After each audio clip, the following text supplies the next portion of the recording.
Hey everybody, what's going on? Welcome back to the only podcast produced by three two-time winners of IMSA's Spirit of the Race Award. You're tuned in to the Check Engine podcast. We are hosted on Anchor.fm and streamed worldwide on Spotify, Apple Podcasts, Google Podcasts, all those platforms you use to listen to your favorites. My name is Nick. Andrew and Tristan are here once again. What's happening, fellas? Hey man, how's it going? We're finally starting race season and all the good things that go along with that. Getting back into the swing of it. I am here recording in my full Scott Dixon fanboy attire. You are. I was hoping you would say it so I wouldn't have to.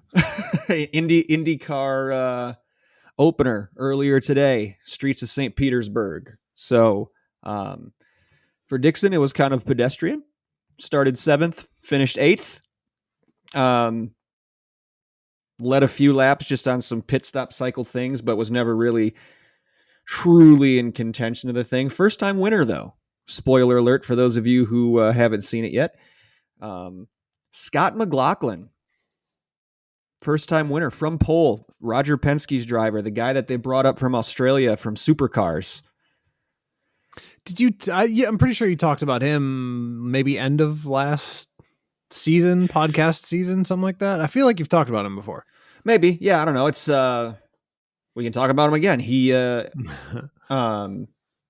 was basically like the Jeff Gordon or Jimmy Johnson of Aussie supercars in like the last decade.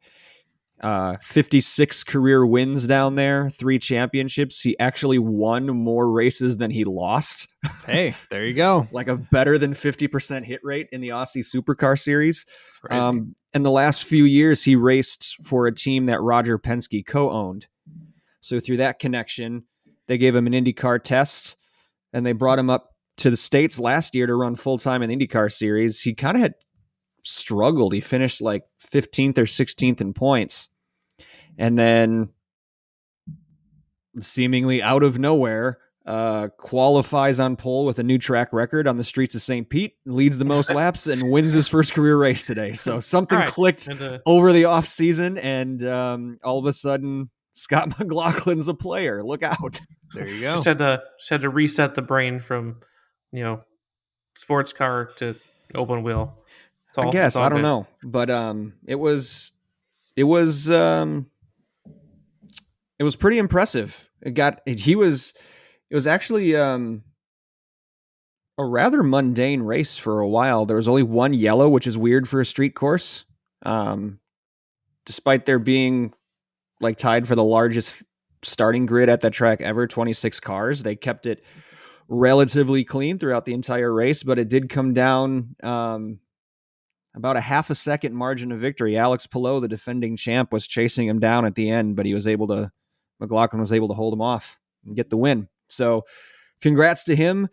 The last time a first-time IndyCar winner won the season opener was last year with Alex Palou, who went on to win the championship. So, well, hey, I was really not signs may be pointing up for Scott. not following, all the statistics for IndyCar like Nick. I was really winding up for it was 30 years ago, or oh no, it was last year. It was, and that guy went on to win his first championship. So yeah, right. It is kind of a changing of the guard. I think there's kind of an inflection point in IndyCar right now. You've got like the Dixons of the world, or Will Powers. Helio's back, 47 years old. Dixon's over 40. Will Power is, I think, 40. Ryan Hunter-Reay, who turned 40, doesn't even have a seat anymore. He got ousted. But you've got guys like Palou, who's 25 or 26, and Pato O'Ward, who's 23 or 4, and Colton Herta, who's 23 or 24, and I think McLaughlin is 28, they said. So you've got this kind of changing of the guard where, like, outside of maybe Joseph Newgarden, who's still in his early 30s, there's a whole new crop of really, really young, really, really, really fast IndyCar drivers that's setting up for the next decade or so, which is pretty cool. Yeah, that's always good. So That dude that NASCAR doesn't want to mention, Kyle Larson, won again. All Sorry, right. I'm sorry. Who? Yeah, Exactly. exactly. It, Who? it took him 2 races in the new car to figure it out and get a win today in California. So Last year's champion, although you wouldn't know that. hello, yeah. What happens if he wins back to back? Honestly, wait, should we? I mean, we're Do just we want to talking about dive into whatever this today. again? We just did this 2 weeks I ago. know. But now it was hypothetical the last time we talked about this, but it's probably worth asking every time he does well or wins in a race or stays high in the points. Literally, what are they going to do if he wins back to back? Are they forced to acknowledge him? Continue to ignore him. Well, I don't know, because that was something that I actually wanted to talk about. I really think that since Jeff Gordon, since the late 90s or early 2000s, NASCAR has been pretty egregiously mismanaging their personalities. And I was trying to make a comparison for this to something like F1, but I don't think that really works because F1 is so highly media groomed. Mm-hmm. But most F1 drivers have expansive social media impact. It's not really the same in NASCAR. There are NASCAR drivers who do have a lot of social media, but Bubba Watson's probably the one who uses it the most and the best. Bubba Wallace. Oh yeah, sorry, yeah, Bubba Wallace. Watson's the golfer. Yeah, I know, Yeah. I know. Yeah, But we get yeah, as my far bad. as like the last 4 or 5 letters, and then it's Yeah. different, which is not fair. So he's probably the one who does it the best, but that's kind of it. And I think that, I mean, even Junior wasn't a great personality. He wasn't exciting. He didn't even win that many races. Like He's actually Junior's actually got a lot better since he went to the broadcast booth. Right, the Tony exactly. Romo effect. Actually, I think Tony Romo's unbearable now, but Thank you. Someone else besides me. he's gotten really bad. Yeah, Junior seems a lot more open and a lot more, undo a couple of the buttons and just chill out a little bit more since he's got the Junior Dale Junior Download podcast, which he partnered. I don't know if you guys have seen. He partnered with Jordan Taylor to film like little social media shorts. No, I didn't with see those. that. So it's basically like those duet style things. So Jordan Taylor like makes up a scene where like he acts out a scene, and then the responses from Dale Jr. and his crew are like from the actual podcast, and like he just pulls clips. Sure. They call them jorts. Sure. They're actually really, really good. They're very funny. Don't look so disappointed verbally. I cringed. I literally cringed. But anyway, not yes, only because Junior it's has loosened up a little bit, and he's gotten way better since he went into broadcasting. Yeah. I don't know. I just feel like I guess so the first question would be, are the personalities in F1 successful? I think we have to answer that question yes, simply because Hamilton alone has a cult of personality so strong.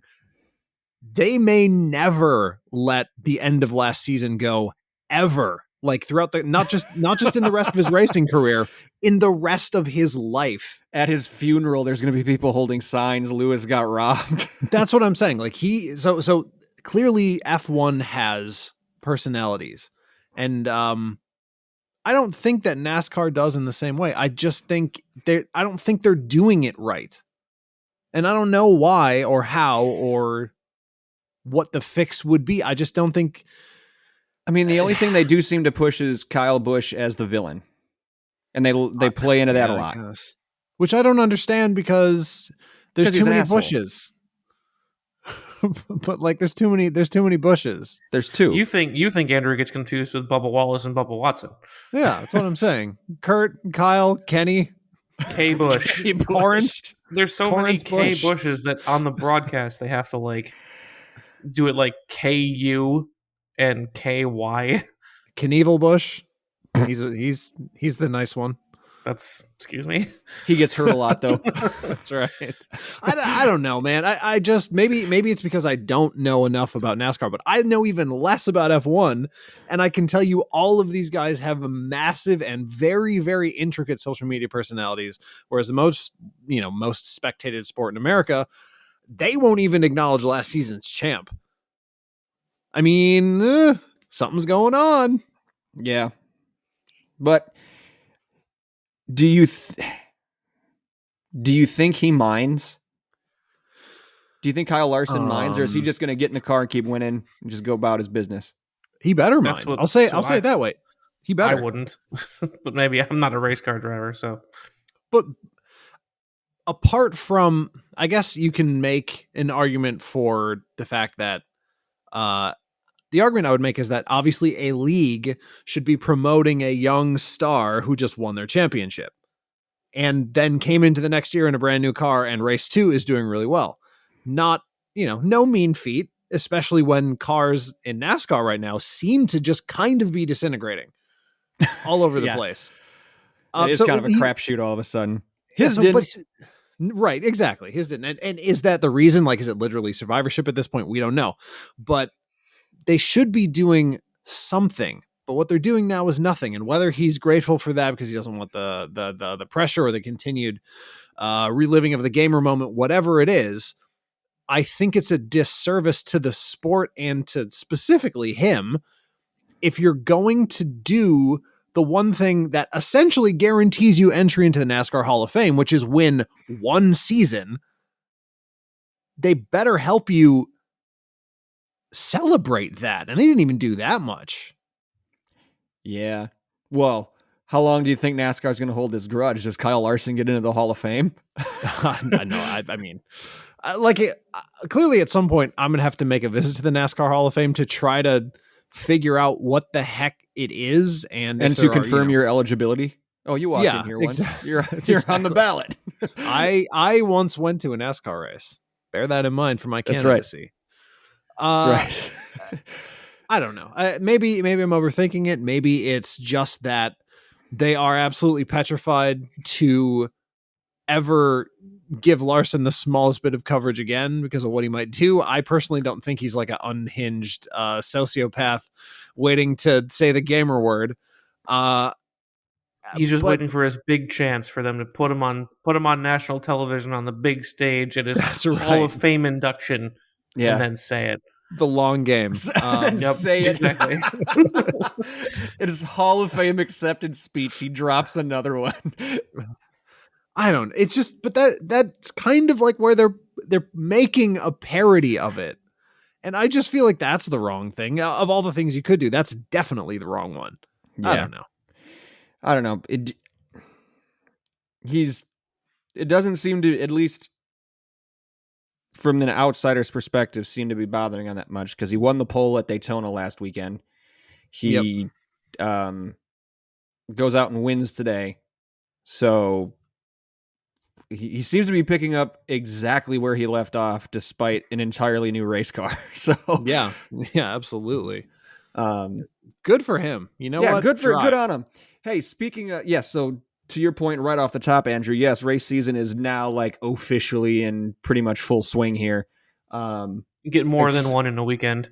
Except for in Russia, because Formula One rightly announced that they're not racing there this year. Imagine. And that's coming. That announcement came less than 48 hours after. I'm going to go ahead and call him this now that Kimi Räikkönen has retired. The new people's champ, Sebastian Vettel. Fair. He said, if we race there, someone else is going to drive my car because I will not race there. Yep. Period. And then less than 48 hours later, F1 says, yeah, we're not going to go. So good on Vettel. Okay. That's right. So good on Seb Vettel for just taking a stand, man. It's awesome. I don't know what, I mean, whenever it is that he decides to retire, he really needs to be given a position of influence in F1 because he's been nothing but an incredible figurehead for the sport since he was at Red Bull crushing and dominating the entire world. And who were we talking about a week or two ago that we were talking about had like an okay batting average for a hit rate? I forget who it was, but it seems at least the last couple of years, Seb's batting 1,000. Yeah, absolutely. Everything he's done, from helping to clean the grandstands after the Silverstone race to holding the all women's karting race in Saudi Arabia, to refusing to take off the rainbow mask and t-shirt under his driving suit when they were in Hungary, to, I mean, it's just one after, even when there was that huge accident at Spa in practice, and he had pulled over on the side of the track to make, before the emergency crews got there, to make sure the driver was okay. Like, the guy is just, he's just stacking up the brownie points. Yeah, it's just crazy. He won 4 in a row. 10, 11, 12, and 13, right? Yeah, 10, 11, 12, 13. That's crazy. Youngest world champion ever. It's funny, we kind of call him like the quote-unquote people's champ. He's just a champ. He's a bona fide champion 4 times over. God, I got to put some more respect on the man's name. 4 in a row is unbelievable. Hamilton and Schumacher, I think, are the only other people to have done that, right? Schumacher, I think, did 5. And Hamilton's had this crazy run here up until Max, so I don't know how many in a row it actually was. They both Schumacher and Hamilton both have Michael 7 Schumacher. He's using the British pronunciation. Yeah, exactly. It doesn't. I'm just on Wikipedia. It doesn't give you streaks. Wow. This is an interesting Wikipedia page. Oh, okay. Schumacher's got 1, 2, 3, 4, 5 in a row. Okay. And then, yeah, he's got 5 in a row, then Vettel's 4 in a row, and then Hamilton 4 in a row. Okay. So, yeah, those are the 3. Yeah. Incredible runs of dominance in this sport. Oh, and earlier at the beginning of F1, Juan Manuel Fangio, 1, 2, 3, 4 in a row. Ah, there you go. In case anybody was wondering. But anyway, good on Seb Vettel. And then shortly thereafter, good on F1 for saying, nah, fuck you guys. We're not racing if you keep this shit up. Yeah, that's, I mean, it's exactly what they need to do. And we are not a geopolitical podcast. No. So we are not going to get into all that stuff. That's not what we're here for. But yeah, good on F1 for making that call very early. Hopefully if this conflict ends, like the race isn't scheduled until like end of September or something. So hopefully they stick to it, even if like the conflict ends in the next month. Yeah, that's like hopefully they still like, you know what? No, we're still not coming. Hopefully. What do you think of the look of this season's new F1 cars? Oh, that's right. Yeah, a lot of launches the past couple of weeks. So they're pretty much all out on track now. Correct. And Mercedes is the fastest. What do you know? But not only are they the fastest, they're also what I saw was like the first test weekend. I saw a breakdown of it. They turned in like twice as many laps as anybody. Fast and reliable. Just like 94. Hamilton put in 94 laps Friday afternoon alone.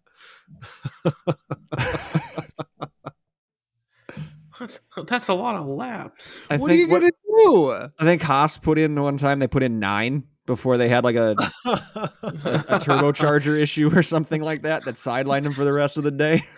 Whoa. Jeez. Yeah. It looked like McLaren was actually really, really strong. Ferrari seemed to be pretty strong. Yeah. I think the top 4-ish were pretty much where they were last year. So Mercedes and Red Bull, obviously McLaren did well. And then Ferrari, also did well. So the thing about it though, is nobody shows their full hand right now. Right. So until lights out at Bahrain, no one's really going to know. Actually, until qualifying in Bahrain. Yeah. But as far to your question, what do I think about the look? It's going to take some getting used to, I think. I can't say I like them right now. I think McLaren's livery is just fire. That there are some good orange and the neon blue.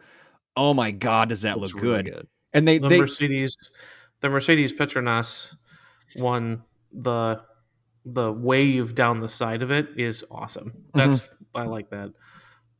I actually weirdly think the Haas looks really good too. I don't know. I mean, it's very simple, but it's just Pre-Russian, like I was gonna Russian say livery or it post-Russian livery? doesn't look like that right now. They took the red, white, and blue Russian flags off it. Now it's just plain white. That's right. Yeah. Yep. And as much as people shit on Nikita Mazepin, um, for Haas to come out and say, "Yeah, we don't know if he's going to keep his seat," like he didn't order the attack. Like he's just out here trying to drive, trying to do his job, man. Like That's something. I Yeah. so that I didn't hear that. They actually said that. They're like, yeah, they said they might have to make a tough decision regarding his employment status, and it's like unless he's actively out on social media saying like "Go Russia" and like well, I mean, in "Fuck fairness, Ukraine" or something like that. I don't know, but he's he brought in the sponsorship Ural Kali, which is a state sponsored or owned like chemical company. So essentially, they're getting money. Haas is getting money from the Russian government, which probably isn't a good look right now. right. Sorry, I'm just I pulled up Nikita's Twitter here. To my fans and followers, it's a difficult time, and I am not in control over a lot of what is being said and done. I'm choosing to focus on what I can control by working hard and doing my best for my Haas F1 team. My deepest thanks for your understanding and support. I mean, Yeah, that's what I'm saying. fair. Like that's I don't know if it's fair for him to lose his seat over it.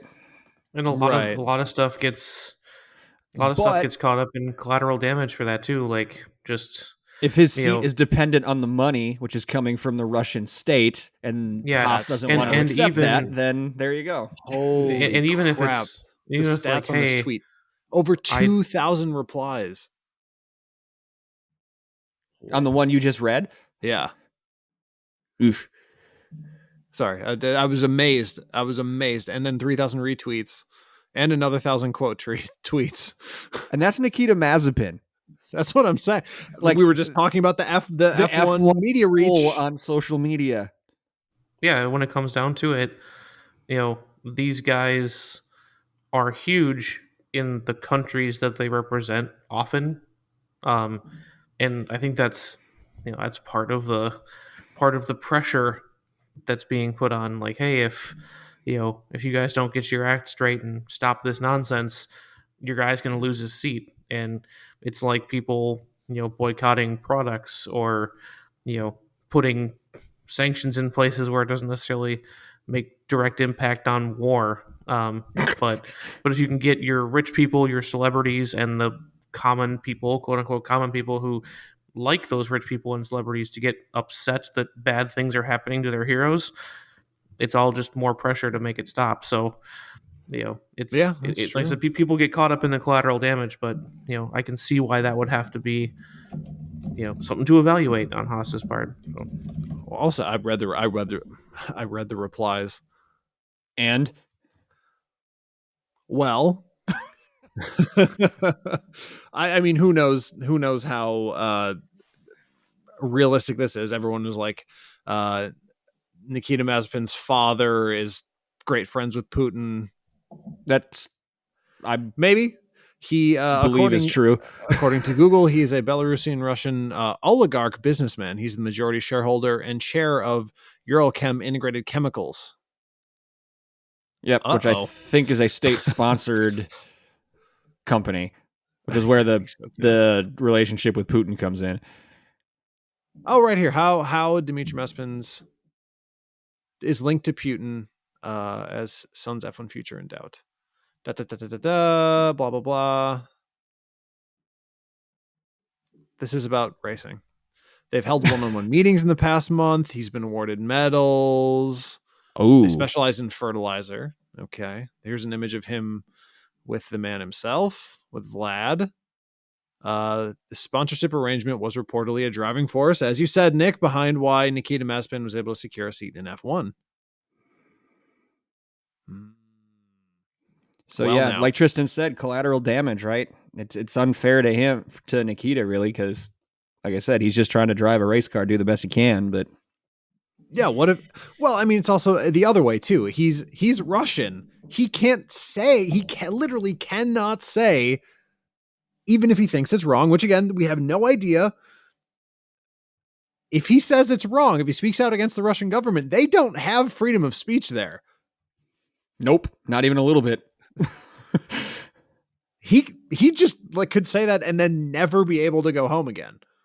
Or something really horrible could happen to his family. Like that's kind of the reality situation. I Yep. mean, oof, that's tough for the kid. Yeah, I mean, I was one of those guys kind of jumping on the Nikita Mazza spin wagon last year when he was struggling so much, but I can't help but feel bad for him now. He's in a really rough spot. He's in a really rough spot. Anywho's. Sheesh, yeah. Moving on. What else are we going to talk about? We spent the first 25 minutes on motorsports. It's almost like we're a car podcast again. Woo-hoo. How about that? Really, the racing stuff was what I most wanted to talk about, simply because there's a lot going on. There's been zero movement in F1. The biggest story in F1, or the biggest non-story in F1, according to right, what you think they're going to do with last year's championship, which is nothing, by the way. So, I've got an interesting kind of funny story to talk about. Sure. To bring up, we'll start with this one. So, here is the headline. Well, actually, guys, as I normally do with these, I'll start with a question. Were you aware of Toyota's full EV? What do you mean? Like Toyota, their full electric car? Yeah. They have one? There's a fully electric Prius, I know that. So the reason I bring it up, this is from Autoblog. This was one that I recently, in the last week or so, put up on our Facebook page. Search at Check Engine Podcast. So here's the headline. 21% of consumers in July were considering Toyota's EV, which didn't exist. Meanwhile, 69% have no idea that Chevrolet sold the Bolt. So, there wasn't briefly when they were doing, like, remember there was that time where there were like 5 or 6 Priuses? Wasn't one of them a full EV? So it says here's the story. So back in June and July of last year, Cox Automotive polled 5,000 consumers who either owned, considered buying, or rejected an electric vehicle. Within that data, it showed Tesla quite clearly as the most brand recognition, while other brands have some work to do. Specifically, a whopping 69% of those EV buyers or participants in this survey didn't even know that the Bolt existed despite being on sale since 2016. That's fair. Then here's something else really surprising. 40% of these 5,000 participants, about 2,000 people, said they were aware of Toyota's electric vehicle. Some said they were considering it. Either way, there's a problem with that. Toyota didn't sell an electric vehicle in June or July of 21, nor did it sell one anytime after the 2014 RAV4 EV. Okay, all right. So there was a RAV4 one. And just in case you're wondering, the Toyota BZ4X EV wouldn't be revealed for another 4 months. That's interesting. So people were... I think that just shows the power of like brand image and marketing. No, also it shows the effective marketing they did on the Prius Prime, which had a full electric mode. Yes. That's what I was thinking of. And probably everyone else, in fairness. Yes. So they're considering an EV that does not exist. Good for them.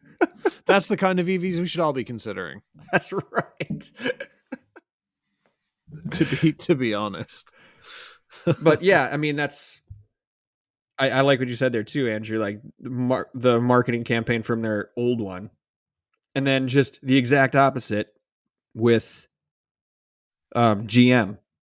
You know, the Bolt's been on sale for going on 6 years now, and 70% of these people took the survey had no idea. In fairness, in fairness to them, you should forget about the Bolt. True, but this isn't a question of like, the degree of how good the Bolt is. This is just But This is but just a hold on. product I mean, awareness. This is just a brand awareness exercise. well, I know, but inadvertently, it may have actually measured that. Because not only does it burn itself to death, but it's too small for what most people would consider. And, it's probably too expensive for the size. But even if it burns itself to death, that's made a lot of big news. Shouldn't people be aware of it? Even if they Maybe. have a negative opinion of it, they can just say reject on the survey, like, no, I'm not considering this because it burns itself to death. That's It's like true, I guess. tell me one person who didn't know which car, if it was struck from the rear, would have the gas tank explode. Right. Like, everybody knew. Plus, I mean, EV fires are not as sexy as explosions. Also true. Certainly more devastating, though. Well, yeah. Also I don't true. know. reduced the entire car to its component elements and carbon. That's right. You could just slag the whole thing. Yeah, exactly. I don't know. I don't know how to feel about that. I feel like I feel like honestly they proved something that they didn't necessarily mean to, but is in my opinion objectively true, that the bolt probably shouldn't be known, and it isn't, and all is right in the world. Yep. I would say that. I would Yep. say that. Oh, here's something I wanted to talk about. Just off the top of your head, what would it look like if Nintendo actually bothered to create a new Mario Kart? What would it look like? What would that game be? Either VR or Switch. Like, Well, they have a VR one, sort Okay. of, more or less, and they have a Switch one as well. And now they have another Switch one. Which is just more of the old Switch one. Well, that's what I'm Right? saying. There's been one Mario Kart game, one mainstream mainline franchise entry in Mario Kart since 2014. It's almost 10 years old. Actually, since the Wii U, right? And they just released Mario Kart 8 again for the Switch. Or wait. Mario Kart 8 Deluxe It was in DLC. 17, but they just released DLC for Mario Kart 8 Deluxe. My point about this game is that Nintendo is so goddamn stuck with this game. They have no idea what to do. And you know what? They're right to do nothing. Because what we, early on in this podcast, we decided that if you were going to pick one racing game in all of gaming history to go into the Video Game Hall of Fame, it should be Mario Kart. Mhm. But there is nothing that Nintendo can do with this series that wouldn't completely screw them. And here's what I mean by that. So in Mario Kart 8, well, first of all, they're kind of at a point where they haven't developed the game at all because it's not necessarily something to be developed, i.e. there's no story mode. There's no any of that stuff. You get a Mario Kart game, you have a selection of racers, you have a selection of tracks, you have a selection of cups. You use the racers to go through the cups to unlock new tracks and new racers. That's it. It's not like there's nothing more to it, essentially. And instead of mixing that formula up, what they do is give you little variations, right? There's a track where they give you motorbikes, was one thing. They now include hover cars. You can pick different pieces to go onto your cart to change tiny little variables in the way it moves along the track, right? Because now the tracks aren't just go-karts. You turn into a paraglider, you turn into a submarine, you turn into a Right. whatever happens to be needed. And that's all fine. I don't think it's particularly fun. I don't think it's particularly interesting, but I was just trying to think what out of every possible thing that Nintendo has that they succeed wildly at, Mario games and Zelda games and everything that they've done once and done so well and people are clamoring for, like Wario games and Mario Tennis on the GameCube, the games that people Great just want game. more, they won't even make more of. They are so, I just realized when they announced the DLC, they are so stuck with this game. And I'm just trying to see if anybody out there could actually envision a Mario Kart 9 and what it would be in a way that wouldn't destroy the franchise at this point. Literally, what would you do? I mean, I don't disagree with the core premise that, if you were to change it significantly, you'd ruin it. It wouldn't be Mario Kart anymore, because it would have to be, as it has been, kind of a succession of small changes, and then every once in a while they throw something in for flavor. Like they did Double Dash. Mhm. Right. Added Huge change. you added co-op play, and then it disappears. Yep. And Yeah. it would be something like that, where I feel like they'd try something and then take it away.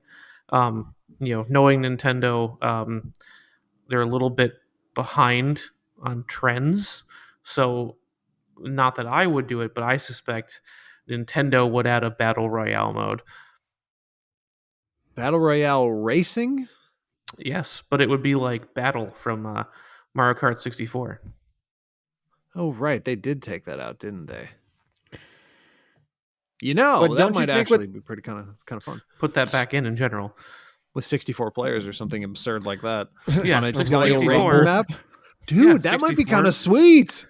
Like Online Royal Rumble.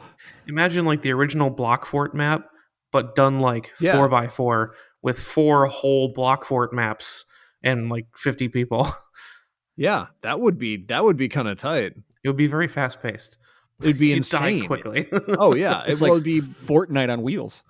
well that Exactly. or the what's the little the Call of Duty, but it's basically Fortnite or Plunkbat in a tiny little map.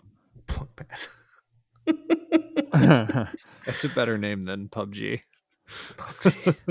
Plunkbat. Anyways, that's an interesting idea. I'm just trying to. I was thinking about this as I was working out the other day because it really stuck in my head. Like Mario Kart 9, there are no new characters. There are no new abilities. You're not changing red shell, green shell, balloon shell. You're not changing bananas. You can't do any more dumb stuff with the actual carts, right? We already do all of that. And the reason why they're doing DLC is because they have no ideas. And they should continue to not release a new Mario Kart until they do have an idea, I think. And it's not Maybe strictly that's DLC why they keep either. re-releasing old games, though. It's just because what else can we do with this to make it better? Yeah, I guess so. I mean, it is weird. Sorry, I'm on the once again the Wikipedia article and looking through the stuff that they've done. I'd forgotten about half of this. They had a Mercedes-Benz DLC.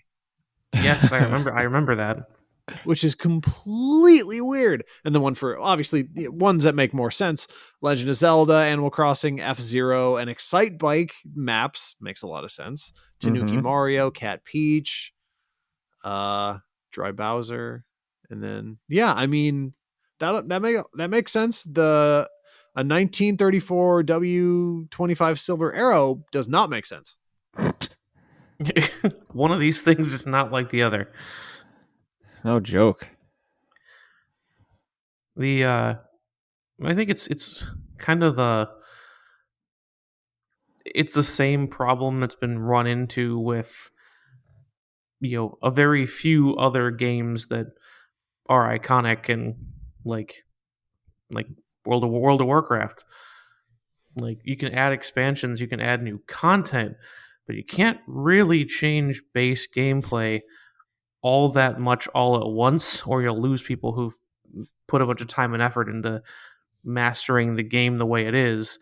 Physically, they've spent a lot of time doing that, or mentally attaching themselves to a game the way it is because it's been that way since they were kids or whatever. Like, bear in mind, you said it was functionally, this game came out in what you said 2014. 2014 is almost 10 years old. So Yeah, I mean, people who weren't born yet are now in college.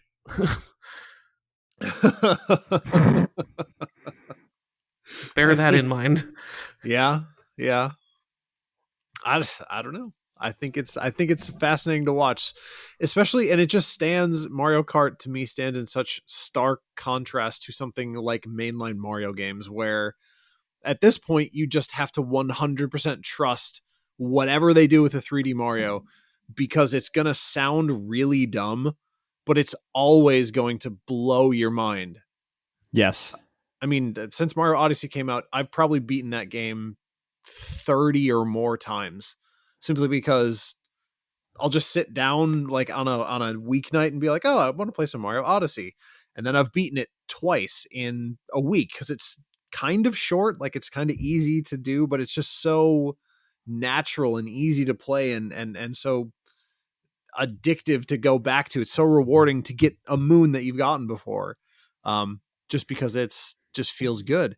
And there's none of that with me for Mario Kart 8 at all at any point.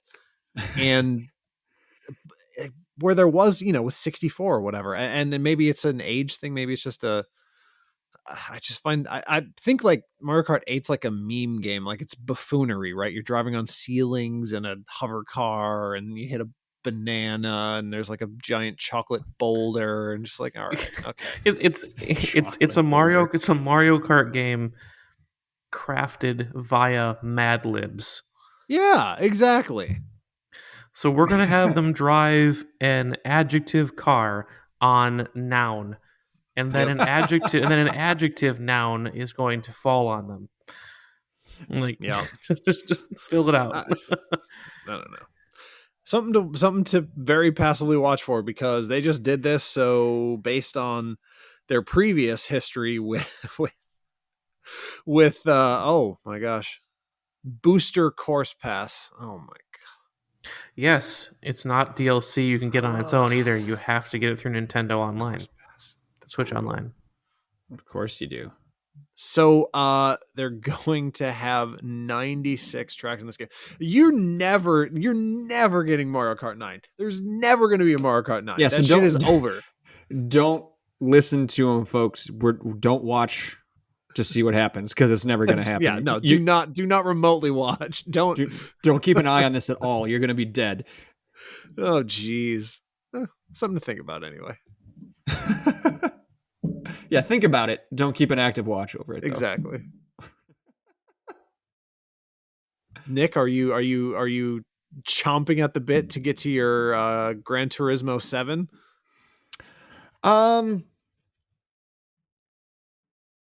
Not No. really. He's not. Not really, because I mean, they brought back the interactive map thing, I guess, is kind of cool, but it's just an Did you get a interface. PS5? No. There you go. Did So anyone? No. What's that? So did anyone get a No. PS5? No one in the world. So yeah, that's number one. I'm not gonna be able Record production issues. I'm not gonna be able to unlock the full graphic potential. And two, like there's still nothing new about it. They just brought all the same stuff back, kind of like Mario Kart. I don't know why they call it Gran Turismo 7, because it's the same game. Gran Turismo 6, but more. I Like, I like the interactive map thing, and you get I guess you may like what do they have? Like, the museum is a new place you can go, which whatever. This is supposed to be a driving game. I do like the GT Auto thing where you can customize your cars, that they brought that back. But again, that's not new. We were doing that on PS3, PS2. Yep. Like, Yep. there's no, I'm good. I told Tristan this before you hopped on, Andrew. I just downloaded Steam, and I bought a game called Kartcraft, which is like iRacing for karting. Sure. So I'm actually more stoked on that than I am for for Gran Turismo 7. I can race my kart on iRacing, like the KA100 engine that I run in Tag Masters. So like, I can sit down here on the sim, as the guys say, and keep the skills sharp until the racing season starts. So Nice.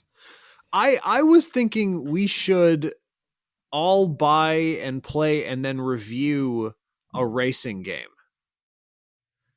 I We mean, you don't have to gotta. ask me twice. That's our next goal, Andrew. You and I have to build Nick a gaming computer. And that too, because I'm doing the kart craft on my regular laptop. And like iRacing, this same freaking issue that I've told you about before, Andrew, I can do single car runs That's just right. fine. As soon as I get put in a pack, it jumps and skips, and it just can't process fast enough. Dropping frames, bro. Yeah. Well, I mean, Tristan, of course, I was looking at Grid Legends, There you go. which just came out and was produced by EA, so it will probably be shit, and they will probably kill my beautiful Grid, my child. My beautiful boy. But You I guys, mean, we I could think we should also- go old school and just buy a game and spend an entire night playing it at somebody's house. we could do that. We Like, could just bring a case of Mountain Dew and some pizza rolls. And just go nuts, man. Andrew's insides are already screaming. Yeah, they are already screaming. We could do an old game, right? We could do Just Grid. we could do Just do original old grid. What's something that has like insanely wide availability? Probably the Need for Speed game, right? Probably. What do you Oh, got? man. You got, like a PS4. Go back to I have a go back PS4. to go back to Underground. I think we I got all a have two. PS4s, right? Yes. Need for Speed PS4. Is this compelling content that we're doing right now? Probably not. Well, shit. Okay. We could also Okay. put it out there. What do you guys want to see us play? That's one What- thing that we should do. That's exactly what we should do. Let's involve the audience more. How about that? That's a great idea, Tristan. So yeah, listeners, what game should we pull an all-nighter trying to beat? Driving game, racing game. And it's got to be Need for something that's Speed- available Need for on Speed PS4. Underground. Or old enough original. where that like a modern laptop could run it. Because well, I'm looking here. It's like Need for Speed. Oh, this game would be so corny and just painful. Need a game just called Need for Speed.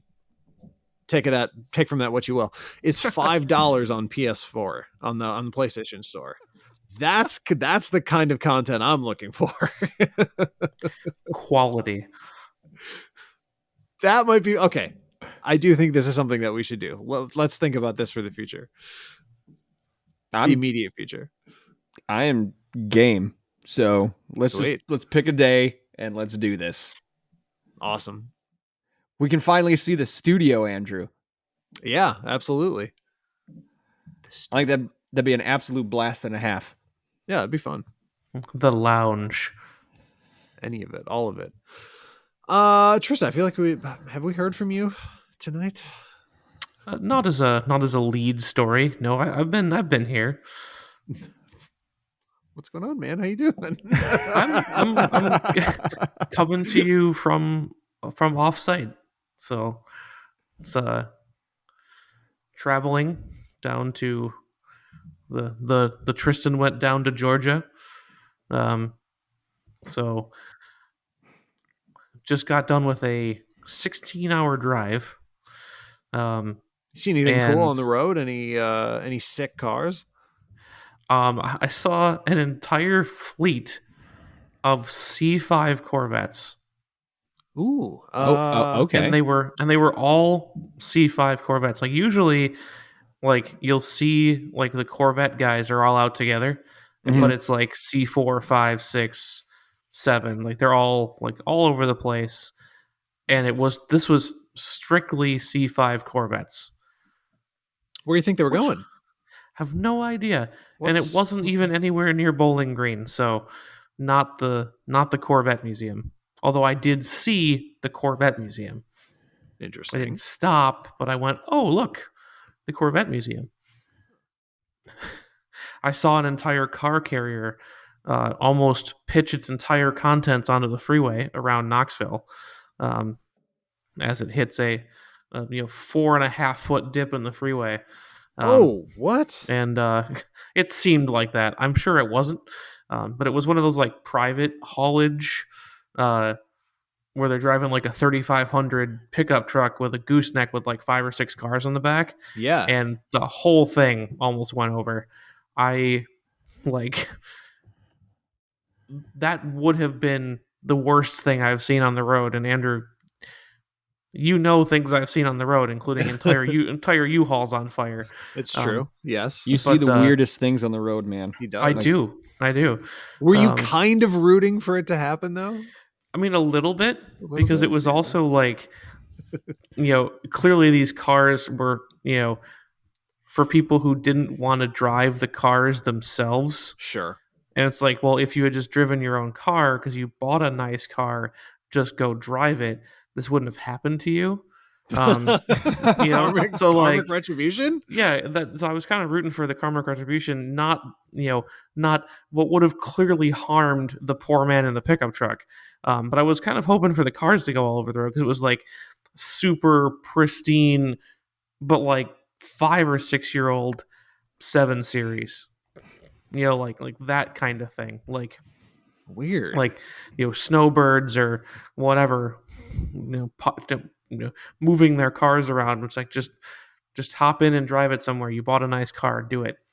But yeah, nothing too big for me news wise. I did see that one, Nick, that you posted, about the self-driving car coalition. Yeah, I was gonna bring that up if you weren't. that changed its name, and it's basically like, it would be like if we changed our podcast name to the Inspect Internal Combustion Engine Computerized Broadcast. Like, it's you just use longer words that means the same thing to disassociate yourself from self-driving tech, while still associating yourself with self-driving tech, because self-driving car and autonomous vehicle, that's just someone grabbed a thesaurus and went nuts. Well, or they were like, oh, honestly, if you're in this coalition, just accept the fact that you're going to have to deal with people calling it self-driving cars. Like, that's not going away because they changed their name. Maybe they're trying to be like responsible, like, oh, they're not actually self-driving because it's misleading, and they're right, of course. You're right, and it's because, well, one thing, Tesla is not a part of this coalition, and a lot of people are thinking it's this organization is trying to distance itself from Tesla. Also a good idea. So, formerly known as the Self-Driving Coalition for Safer Streets, has changed its name to the Autonomous Vehicle Industry Association. Great. So, also moving themselves away from any sort of hint that autonomous vehicles might make the streets safer. that's also true. They took the safer streets part out. Oh, that's quite interesting. Now we're just a professional organization. It's fine. It's fine. Yeah, we're not trying to make the streets safer. We're just going to go to our convention center in Denver once a year. Yeah, that's a good point. Hang out. I mean, who do you think's in this? You want to hang out? Would you go on a 3-hour road trip with the head of this coalition? Not if he was driving a, quote, self-driving vehicle. No, I mean, would you want to hang out with him? I mean, it'd be interesting to see what he's got to say. So this includes a number of AV-oriented companies like Too Simple and Argo AI, and automakers like Ford and Volvo, is what this article says. I'm going to look it up. Yeah. Such big props for Volvo last week. And now, Autonomous Vehicle Industry Association. Do they have a website? They do not. Yeah, they do. I thought I was there earlier. Oh, the avindustry.org. Yeah, here it is. Yeah, AVIA or whatever. Avia. Wait. Our mission and members. Our members. So Ford is in it. Lyft is a part of it. Volvo is a part of it. Uber is a part of it. So all the big AV players, and then a bunch of companies who probably just make the technology for it. Zoox, Motional, Cruise, Aurora, Argo, Gadzooks. Kodiak, Probably the literally how they aforementioned got the Too name. Simple, Waymo. Okay. Wasn't that Google's self-driving car division or something? I think Maybe. so. Again, just scintillating content here, guys, as we research websites. Well, no, I mean, I think it's something that's, it's amazing that these things even exist. I had someone at work actually hit me with this, and I was like, you're right. Someone was like, I feel every time someone talks to me about their Tesla and autopilot, I get the same annoying buzz in my ears whenever anybody tries to talk to me about crypto. Well, they are the same people, absolutely. Yeah. Even if they're not the All same people, who it's own certainly crypto the same drive thing. Teslas. Yeah. He's exactly right. Yeah, 100%. Although I did find, I think the name of the page is called Super World, where they overlaid like a metaverse map over Google Maps and so like you can buy plots of virtual real estate as like an NFT. And it's each plot of land is basically the size of like a football or a baseball stadium. But I did think, man, it'd be kind of cool to go around and buy up like Indianapolis Motor Speedway, suck it, Penske, Circuit de la Sarthe, Daytona, Road America, and just own virtual racetracks because at some point the value is going to go up and you can flip them and it's going to be cool. And then you'd be in and out. I mean, the value to. I don't want to talk about. We're not a crypto podcast. It just kills my soul. Yeah, we don't have to talk about it anymore. I just think it's kind of funny that you can own virtual real estate, and I thought I should go on there and buy all the different racetracks. You should. Don't waste your money. You should. I'm not gonna do it. Anyway, moving on. Speaking of money, guy, did you see this story about what is his name? Jeffrey Hull from California, who swindled 130 people out of about $1.5 million in lease transfer fraud. What is that? Lease transferring? So, like, what is lease transfer fraud specifically? So, to read from,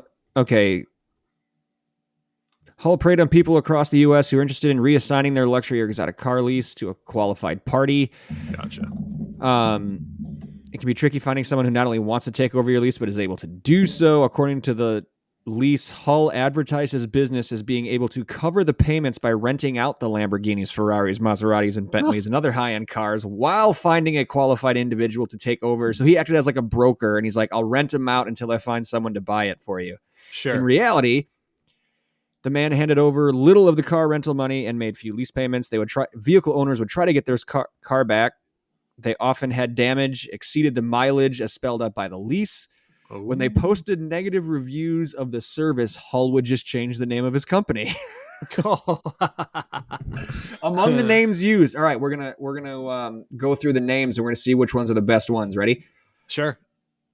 Exotic lease transfer, pretty basic. Okay. Lux lease transfer. Sure. Shift lease. Veer lease. Veer lease. my personal favorite, torque transfer. Oh, swerve lease. Swerve lease. Haven transfer, early lease, and open lease transfer. Adding insult to injuries, car owners found that the ride had toll and parking violations attached as well. According to the authorities, financial damage was $1,560,000. He is facing a maximum of 20 years in federal prison when he's sentenced in May. Feds, send him to the feds. Oof. Yeah. Interstate commerce, So yeah, that's a good point. Damn. Yeah, it's FBI's problem. I'm in charge of this case now.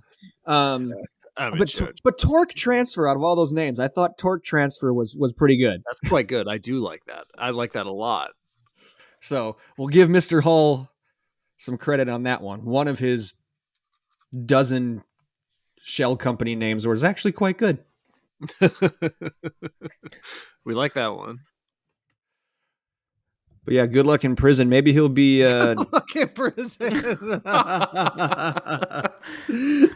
maybe he'll be Well, anyway. cellmates with who's the guy from Level 5 who I almost worked for?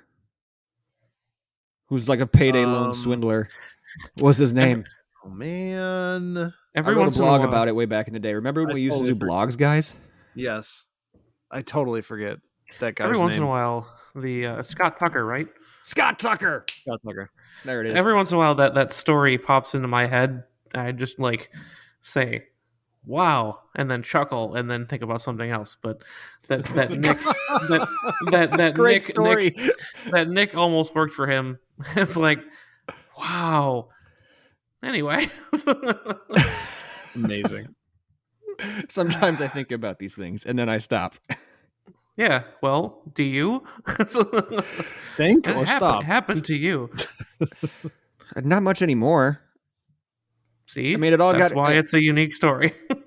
I rehashed it for entertainment purposes. So when I wrote the blog about it, and then the Netflix series, what's it called, Dirty Money or something like that, had like a hour and 20-minute documentary on him.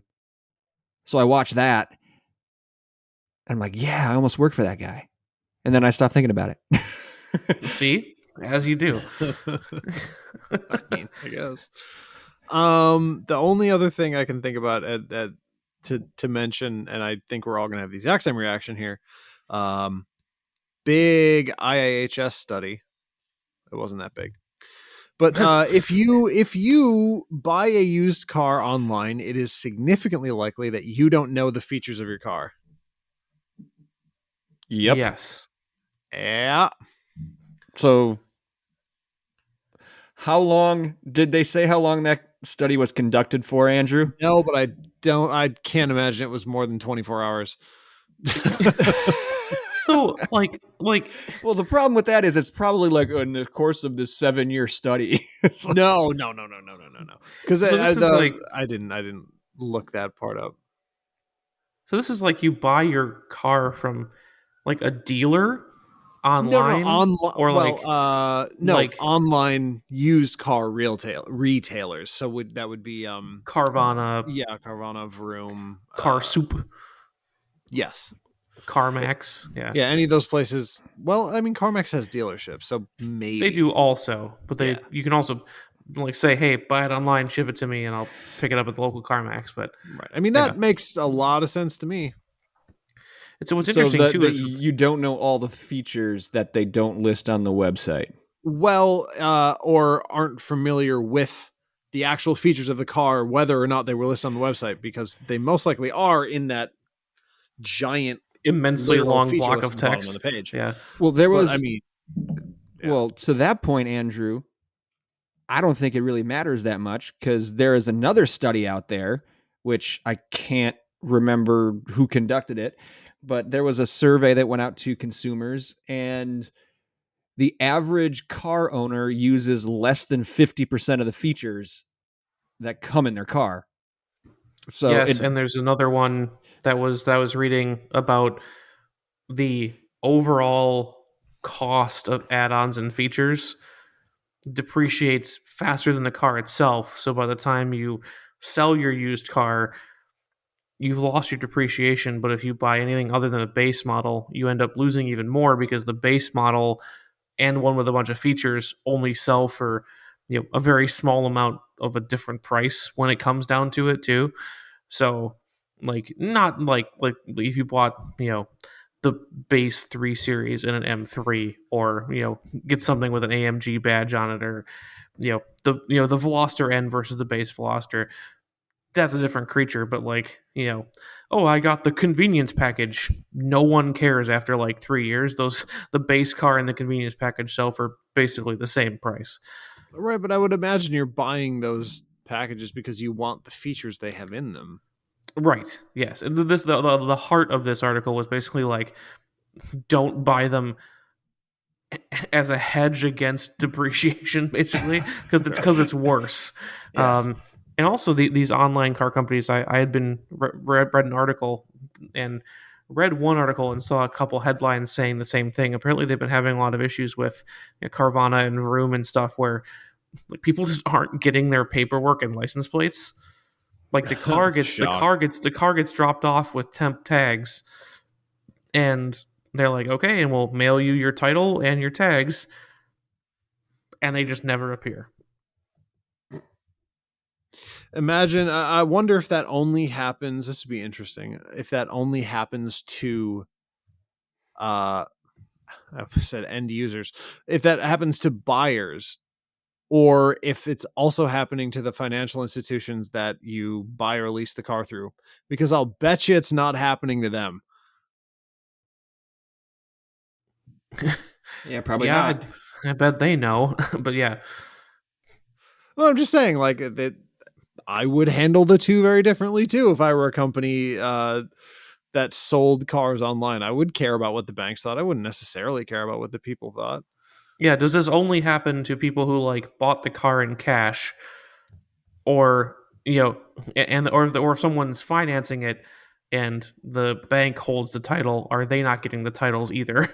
Exactly, because I'll Yeah, bet you the bank would care, yeah, and they would probably be very aggressive in getting what they're pursuing essentially it. owed.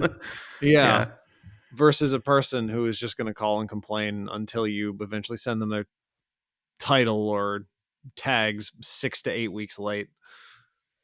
I don't know. Something to keep an eye on, I guess. Interesting stuff.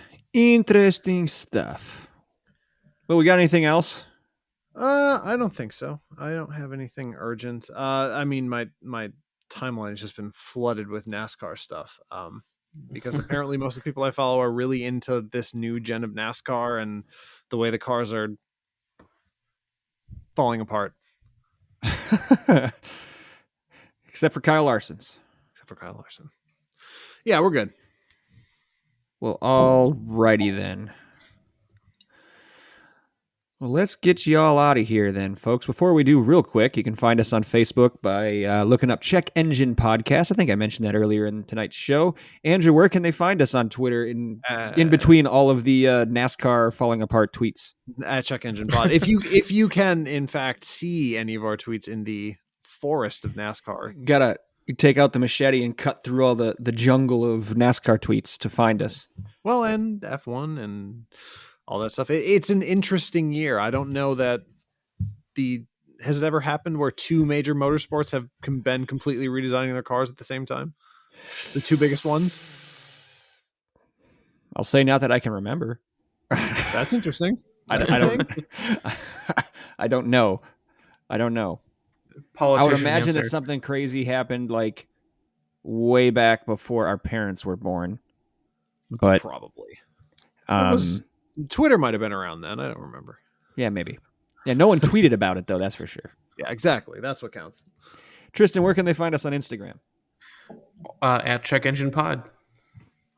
Cool. So be sure to like, follow, share, post, DM, reach out how and when you can. Ask us questions to answer on the air. Answer some of our questions that we've asked while on air, if you know them. Let us know what you like, what you dislike. Give us topic ideas, anything you want. Just get at us. Thanks in advance. And Here's some things we thought. We asked about Mario Kart. What would Mario Kart look like? Mario Kart 9. What game should we play? What racing game should we buy and play?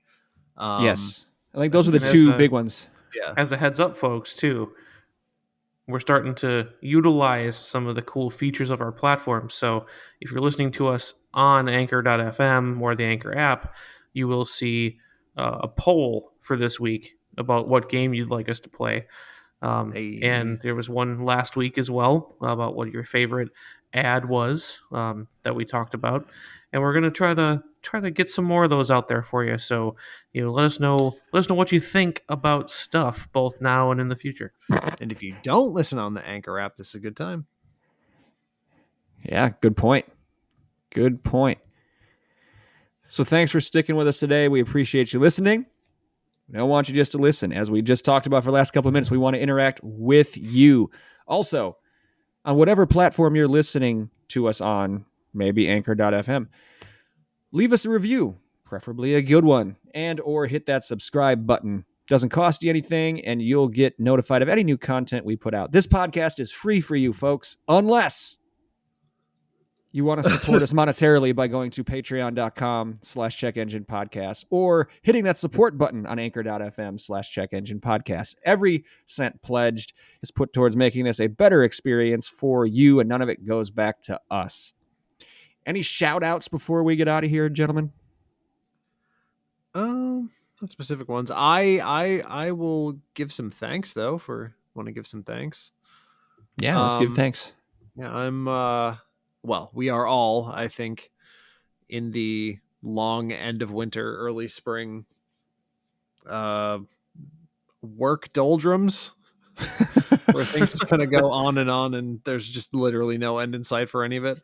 The days seem to be one and the same and eternal for Yes, most of the absolutely. time. Yes. It's definitely that part of the year.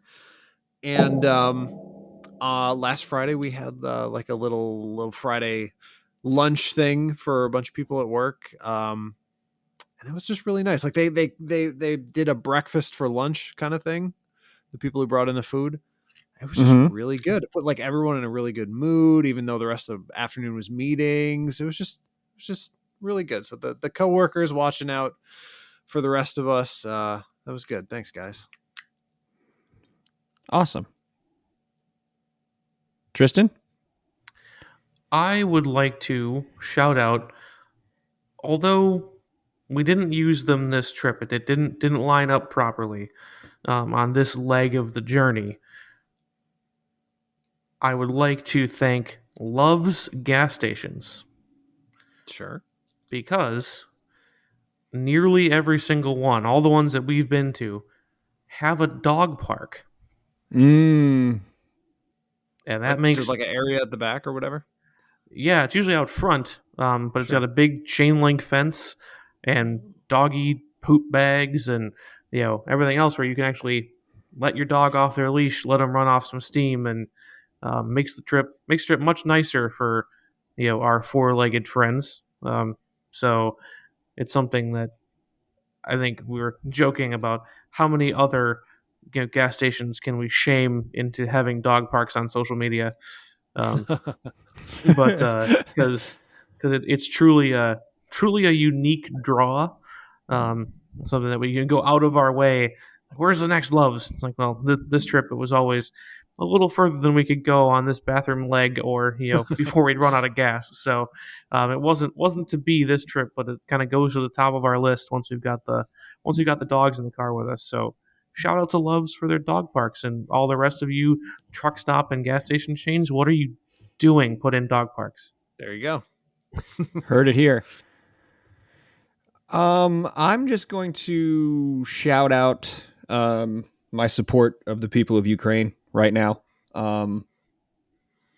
We were, I don't know, thoughts and prayers is so overused, but we stand with you. We're thinking of you. We're hoping for the best, and we're hoping for peace over in your country as soon as humanly possible.